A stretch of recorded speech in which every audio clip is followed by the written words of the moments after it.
Marketers tend to put consumers into buckets, while my experience is that people don't fit into buckets well. Meaning there's a lot of crossovers, more than marketers or the industry would like to think.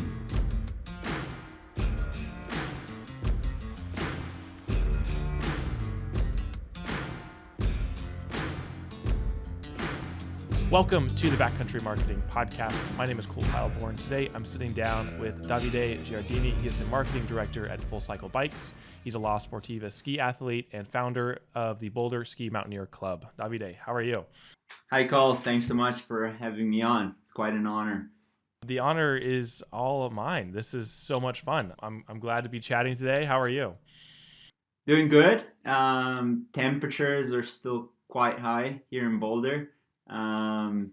Cycling season is doesn't seem to wrap up, so quite busy. Are you ready for the cycling season to be done and jump on the skis? Yeah, it's always bittersweet working in the cycling industry. I live and breathe cycling, sort of 24/7. So as much as I love bikes, there is too much of a good thing for sure. So I'm looking forward to taking a break from the bike and getting back on skis for sure. So you started as an athlete, competing, racing. How did you transition into marketing? Can you tell us a little bit about the job you have with Full Cycle Bike Shop? Yeah, it's been a fairly natural progression, I would think. As an athlete, I was racing on the global stage in triathlon right when social media came about. And I definitely noticed a dichotomy between those who were more embracing of technology and the way the world was getting more connected and what sponsors wanted to see out of their investment in an athlete, and those who didn't. And ironically, I never liked that world of self-promotion. I just love the training and just being out there and traveling the world, swimming and biking and running. And but I definitely understood how the game was played. I just didn't want it to be about myself. I never liked the shameless self-promotion, so I utilized the learning from that experience and applying it in a business real world scenario.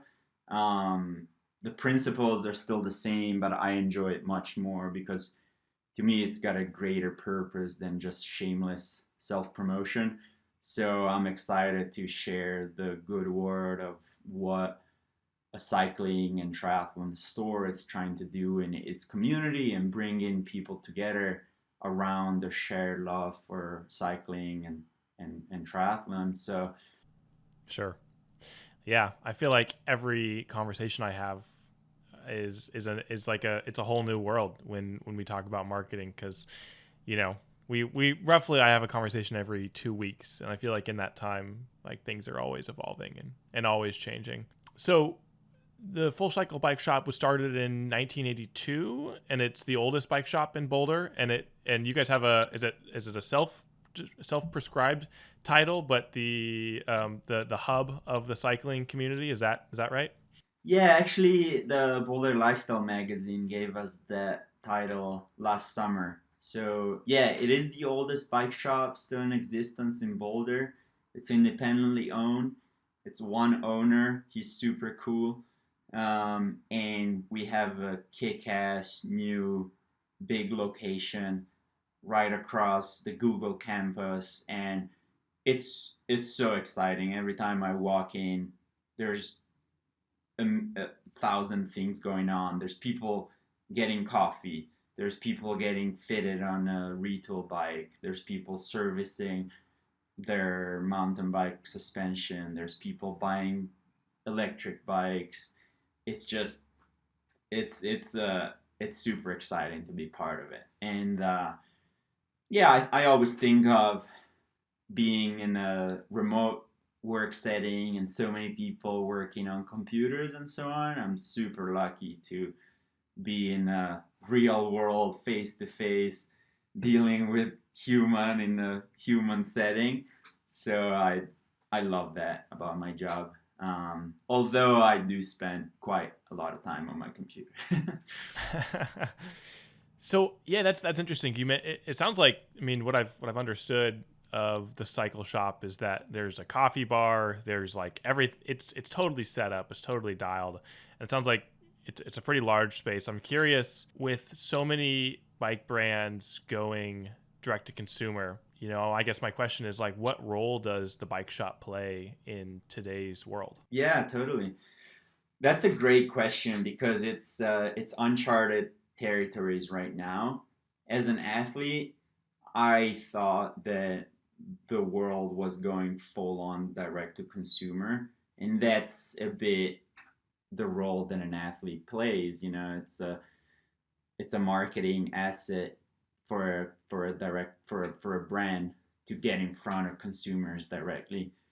So in recent years, having seen more and more of these direct consumer brands fail, in my eyes and in the eyes of the consumers and the riders that they try to serve, and also seeing a lot of direct to consumer brands coming in and seeing, wow, this is a kick ass place, and seeing how we have the power of bringing people together in person. That is what a direct to consumer brand fails. Sure, you see amazing YouTube videos, you see amazing social Instagram stories and ads and all that, amazing websites, but at the end of the day, something is lacking in my mind. Just because something like a bike, you want to touch and feel before you make that investment, you want to take it around for a spin. So that's where direct to consumer brands fall short a bit. And just sometimes it's just nice to have that direct experience with a knowledgeable person. So chatting through with a mechanic and seeing hearing things like, yeah, that model has a very common problem, and here's how you fix it. There's something about these companies that are out there without a centralized location where the customer can walk in that lacks in a lot of ways. With that being said, in my mind, I think the best model is a hybrid format or concept stores and so on.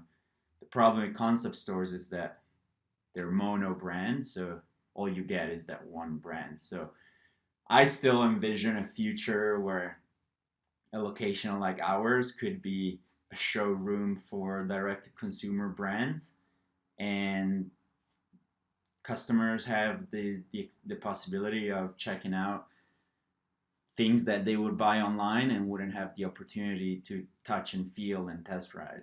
So that's what I'm pushing for a lot. So I feel like there's a number of reasons someone would want to come into a bike shop. You've touched on some of them. If you had to take an educated guess, what is the number one reason why people come into the shop? Is it for fittings?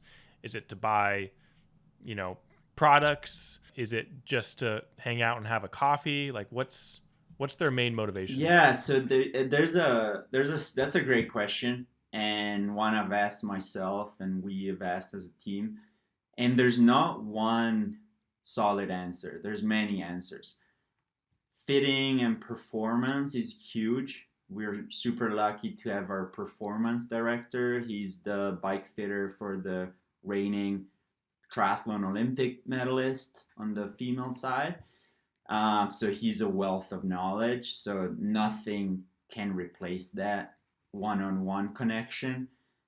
At the same time, we have kick-ass group rides where if you're passionate about a sport, you want to share it with people that are like-minded and enjoy that sport. So our group rides are a huge reason why people come in.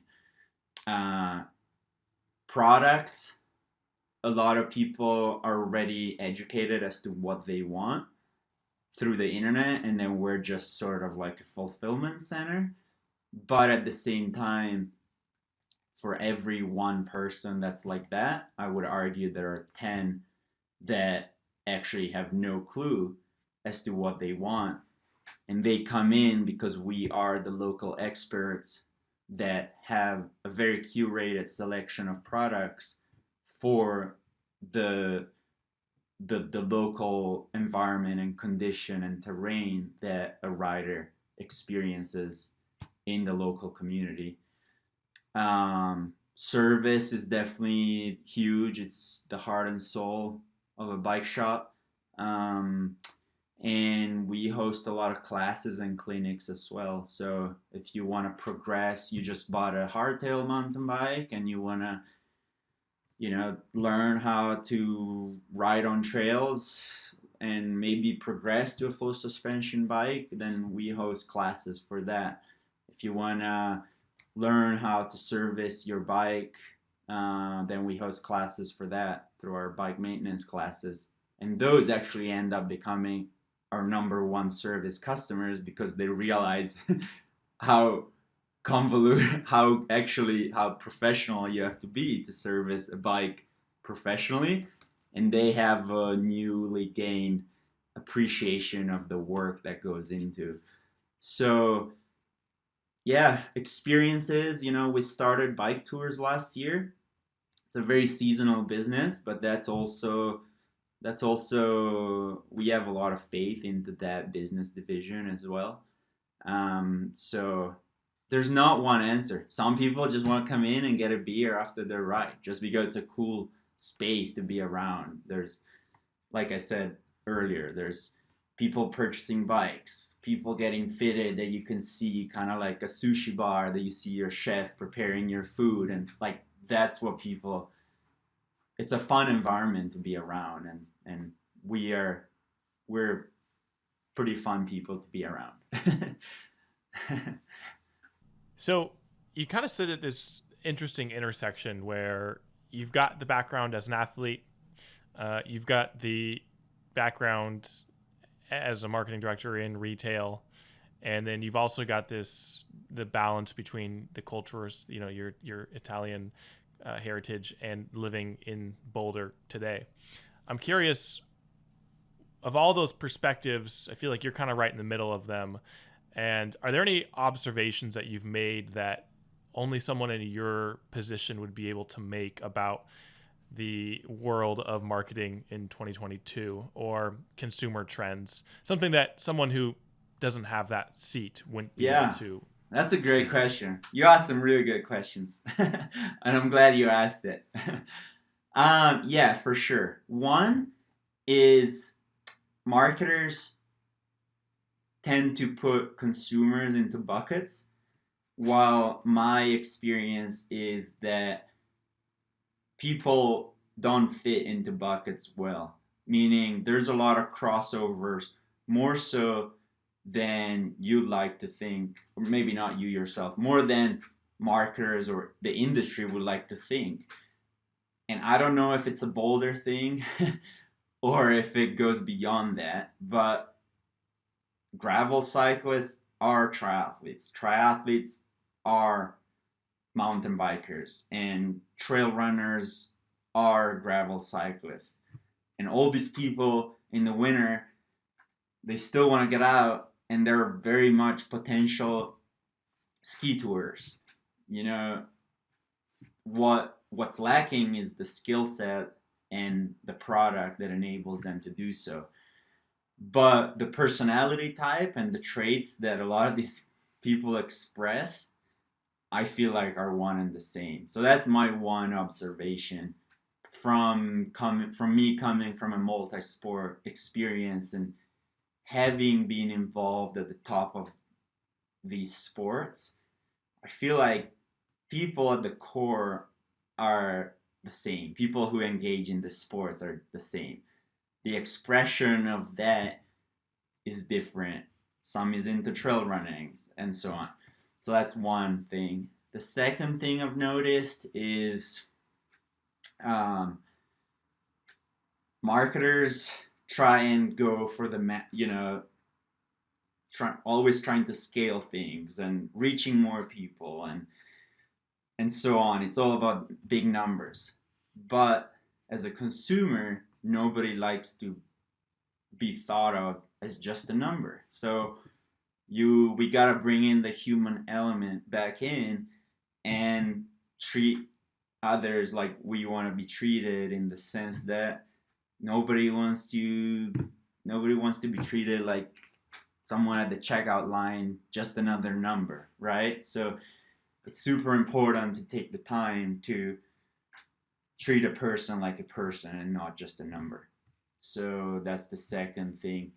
The third thing I've noticed is that the grass is always greener, in the sense that a lot of people here always ask me about Italy and skiing the Alps and so on, while my Italian peers, they ask me about the Rocky Mountains and Colorado and the blue sky and the prairies and so on. So there's amazing, unique locations in the world, and every location has its pros and cons. And at the end of the day, it doesn't matter what you have, what you do, where you are.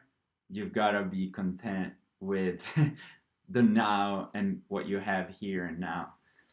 So, yeah. All right, I want to jump back to point number one. Also, I love you were just like you were ready. You had 3 points. You were ready. You came prepared. I just made that in my head right now. Oh, that's impressive. So number one, talking about buckets and how we, as an industry, sometimes group people into buckets, and how that's maybe not a good practice. How, I guess, thinking about the bike industry, I'm thinking about, is it really easy to segment people into, oh, you're a downhill mountain biker, oh, you're a cross country rider, you're a road rider, you're a triathlete, and it seems really simple, like, oh, people are a mix of, like, we're a blend of everything, but does the industry not do that very well? Do you feel like we just look at people by discipline? Or is that too simplistic of a way to look at it? I think that it's just human nature to try and put things into buckets, because especially companies, it's just easier that way, quantitatively. And when you have a big organization, it's probably best to have the director of gravel, the road sports and the mountain sports. And that's why I think, as an industry, that happens. And it happens everywhere, not just the cycling or endurance sports. But as a consumer, I don't know if that's a skewed representation, with me always being so embracing of so many sports. I love snowboarding and I love skiing. I love windsurfing and I love kite surfing. But not everybody's like that. I'm very cognizant of that. But having that mind flexibility and sort of being able to connect the dots and look outside of your box and try and get inspiration from other industries and other departments and other sports, I feel like there's so much power to that, because human nature is it's pretty easy to I guess to foresee, and in a way it's very easy to spot trends and so on, if only you take your blinders off from your track. So yeah. So, all right, I'm trying to draw a connection between points 1 and 2.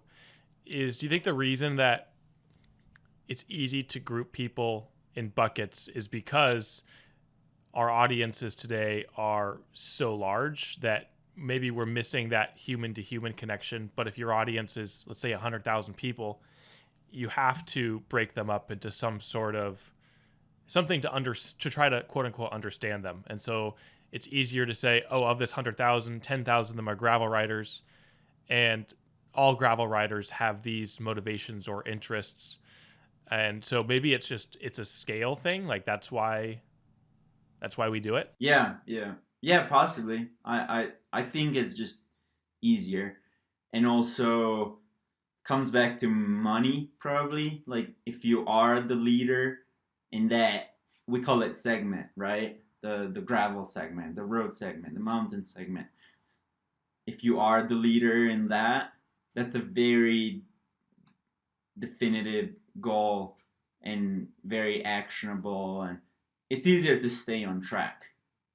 I would argue that it's more fun and more exciting to sort of go a bit off track and try and spot the trends. Just because I know that at the end of the day, when I'm out riding with these people or out skiing, everybody is in it because they might have heard it from a friend or from a group, right? So the next year they might be into triathlon because they got swayed into it from friends and groups or the industry. So it's better to, I would argue that it's better to have the mindset to jump across tracks rather than stay on the track. So obviously you have a benefit of being in retail where you and the team interact daily with folks and help them with very immediate problems like getting fitted on a bike. For a lot of brands though, that human connection I think everyone would argue is important. I don't think there's any denying that. But how is it feasible for a brand to build that human connection when maybe the finances of opening, retail doesn't make a lot of sense? And, I guess like from my seat in the industry as a profession, like a lot of the reason we get brought on to do video projects is to help build that connection between brand and a consumer through a story or through a video project. So I'm curious, like if you had any suggestions for folks on the brand side to continue to help foster that human to human connection. Yeah, that's a great question, actually. And now, doing this work with La Sportiva and having our video episode series, I can see the industry through your eyes or someone like you.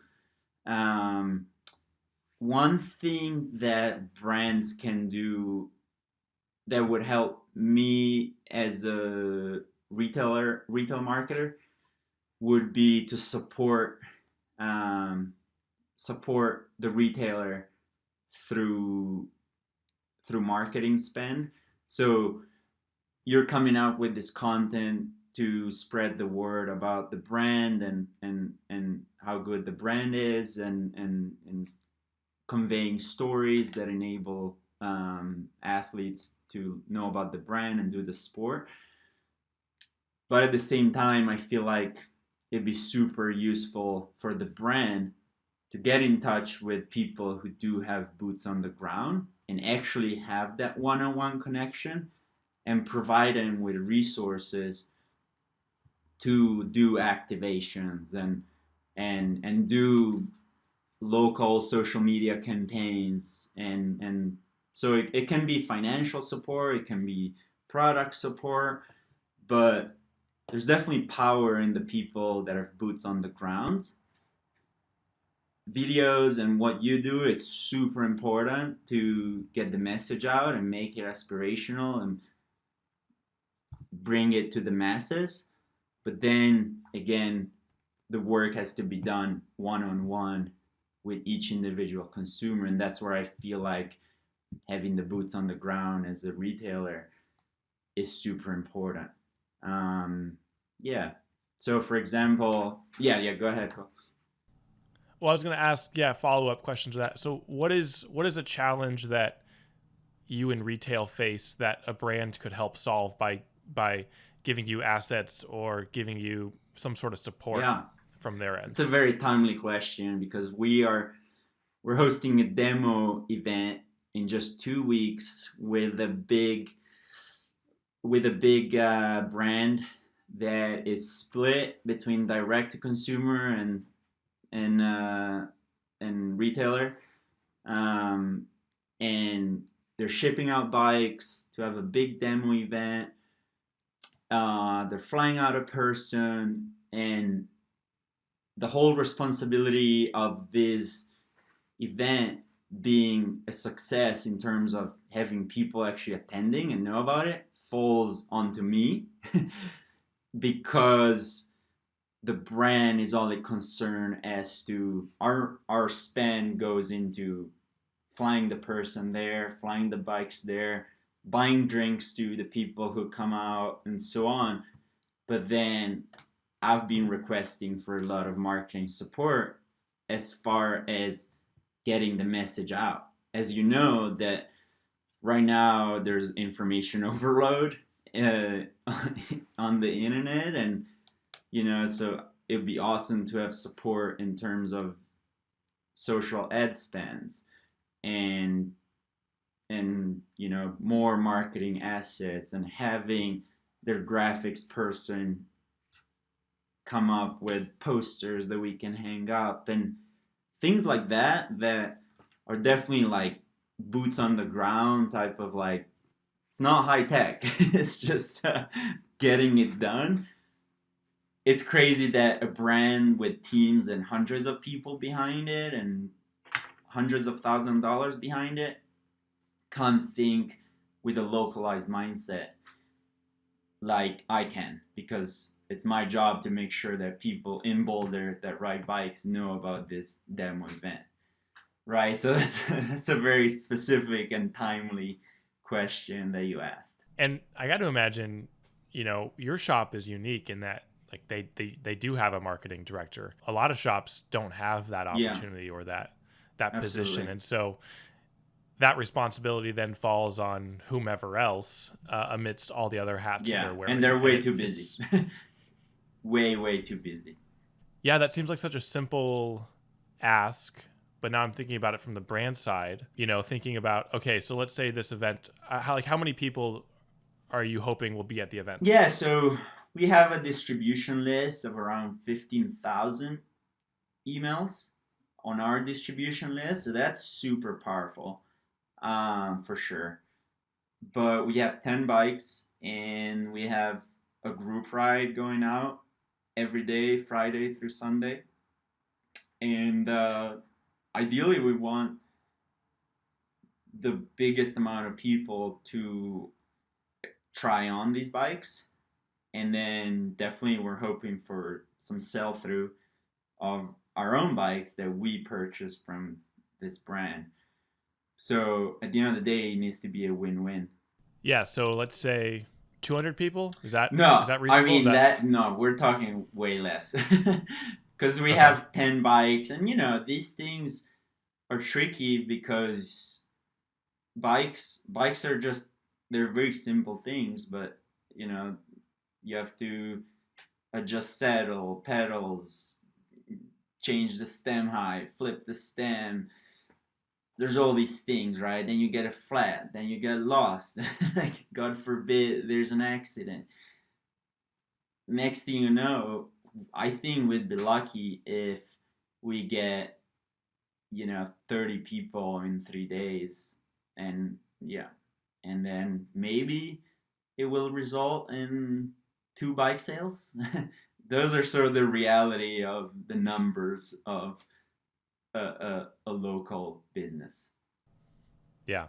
Yeah, so thinking about that from the brand side, if they were to contribute more to this activation, you know, thinking about your point number 2, where we think about things in terms of numbers and less in terms about human connection, is it hard for a brand to justify spending more on, let's say, 30 interactions, great human to human connections? I could also see it from the other perspective of like, what is the value of 30 great human connections to the brand?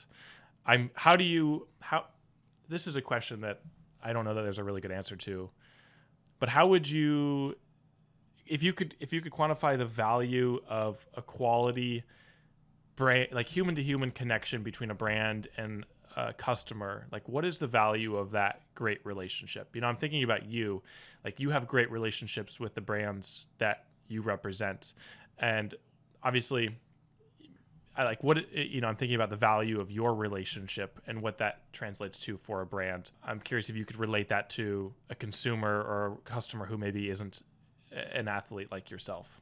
Yeah, I just know that as a consumer, little things go a long way. Um, just because there's definitely a lot of things out on the internet, um, but not the things that really enrich someone's life. You can really count them on one hand, um, and that's why events like these with brand support go a long way in terms of wow, that person from the brand flew out from the middle of the US and was talking to me of how they make these bikes and adjusted my seat, and then I got a flat and he helped me change my tire, and then we came back and he bought me a coffee, and I'll be a customer for life. um, so that's maybe it's a bit naive to think, but yeah, in this time and age of access and information overload, maybe, just maybe, those are the little things that move the needle. Maybe again, it's I'm naive in thinking that, um, but that's my I take. hope you're right. Yeah, Yeah, I mean, I like to believe that it's those personal connections and that personal touch that makes the difference. I think it's just different scales, right? Like it's super important to get your message out to the biggest audience and make the biggest impact and have the best athletes, have the best videos out there, make it inspirational. But then the right the magic happens when you can actually have a super good customer experience. Like, oh, my frame cracked and it's no problem to get it replaced, or how do I travel with this freaking bike? Like, how do I disassemble it? Or little things like that. That's where the magic happens. And I know it's a super hard task. Like, it's very easy for you and I to sit here and chat about it. Right. Yeah, we don't actually have to implement or figure out the logistics of that. Right. I'm curious, we're coming up on the end of our time for today. Are there any trends that folks here in North America should be aware of that are emerging in Europe? Ooh, good question. Um, yeah, it's ironic that you ask because in Europe, I know that Italian companies always look at the United States for future trends. And in my mind, the US is where, as one of the biggest economies in the world and people having, you know, good quality of life and great access, I feel like the US is where a lot of innovations come from. Maybe America looks at Europe for more like the old school or the niche sports like road racing, road cycling racing, cyclocross, ski mountaineering, soccer. So it's very cool to be in that world of being those niche sports and maybe old school sports that are my bread and butter, and being the representative of those sports in on US soil. So some trends, I guess, is definitely, I know that there's a big push for on resort ski touring, and like we were mentioning earlier, just making it accessible and making it the next gravel cycling, so to speak. Meaning it's safe, there's less chances of getting hit by a car. The same way, if you tour at the resort or you uphill ski at the resort, you don't have to be as aware or educated on snow safety and avalanches. So yeah, I think that's a super interesting trend that's been developing in Europe as the the the the hub and the native ground of ski touring. It's really exciting to see brands putting more resources into that, and I hope that it trickles over in the US in terms of making the basin of users much bigger. I think that would be really exciting. Awesome. Is there anything you want to leave our audience with before we sign off for the day? Probably just get out and enjoy your sports. We're super lucky to work in this industry and live and breathe our passions. So if you are an outdoor industry professional, never lose track of that. We're super lucky to have our jobs be someone's passion. So we should never lose track of that. Yeah. Well said. Davide, is there anywhere that you'd like to send folks where they can go and connect with you, the bike shop, Yeah, the Ski Mountaineer absolutely. Club? Yeah, so I'm boulderskimo.org. That's my club. Fullcyclebikes.com. That's the bike shop and triathlon store. I am at Endurance Pro Guides on Instagram. Awesome. Cool. Well, Davide, thank you again for taking the time to chat and sharing your perspective. This has been super interesting, and I wish you the best as you're about to jump into the starting line for a few events coming up. Thanks, Cole, for having me. All right. Take care.